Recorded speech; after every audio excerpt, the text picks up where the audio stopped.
হরিচাঁদ, জয় গুরুচাঁদ। এদিন দেখলাম ঠাকুর বাড়িতে এক মহাপুরুষ মহামানবের আবির্ভাব হয়েছে।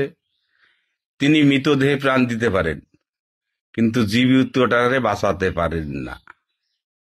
তাঁর একটা রাজনৈতিক দল আছে, যে দল সাপ হয়ে দংশন করছে তিনি ওঝা হয়ে ঝাড়াবেন। কেন বললাম? তিনি বলছেন যে এসআইআর যদি নাম কেটে বাদ যায় আমি আপনাদের নাম তুলে দেব।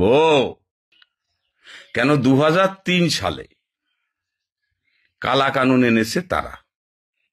এই দেশভাগের বলি মানুষ, রিক্ত সিক্ত মানুষ, ছিন্নমূল মানুষ যেভাবেই হোক এদেশে এসে তারা অনেক কাঠখড়ি পোড়ায় ভোটার লিস্টে নাম তুলেছে, রেশন কার্ড আধার কার্ড করেছে, তারা নাগরিক হয়েছে। এরা আইন এনে বেনাগরিক করেছে। তারা যে শর্ত সাপেক্ষে নাগরিকত্ব দেওয়ার কথা বলেছেন, প্রচুর লোক ফর্ম ফিল আপ করেছেন, কিন্তু তানারা দ্বিধাগ্রস্ত।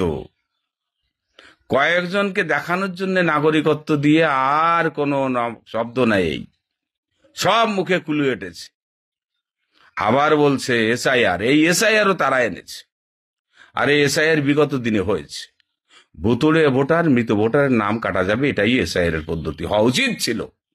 কিন্তু এরা চক্রান্ত করে, ষড়যন্ত্র করে এই দেশভাগের বলি মানুষগুলোকে বলির পাঠা করার জন্য এসআইআর আবার নতুন করে সবার নাম কেটে বাদ দিচ্ছে। একবার ভেবে দেখেছেন, এই যে আপনার নাম তোলা হয়েছে, এই নামটা যদি কেটে বাদ যায়, আপনাকে যে শর্তে নাগরিকত্ব নিতে হবে সেই শর্ত পূরণ করা কয়জনের দ্বারা সম্ভব?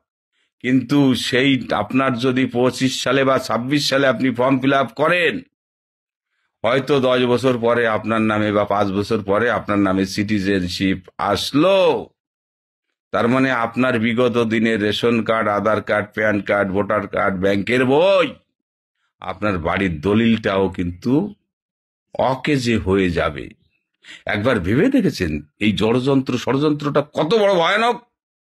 এটা মনুবাদী, বর্ণবাদী চক্রান্ত, ষড়যন্ত্র।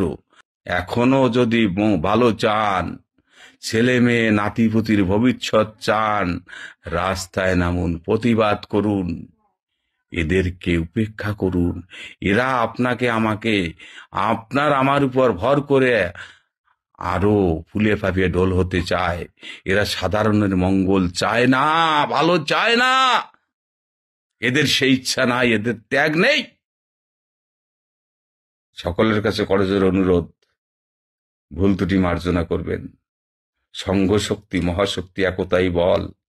গুরুচাঁদ বললেন, আমি রক্তে নয় ভক্তে।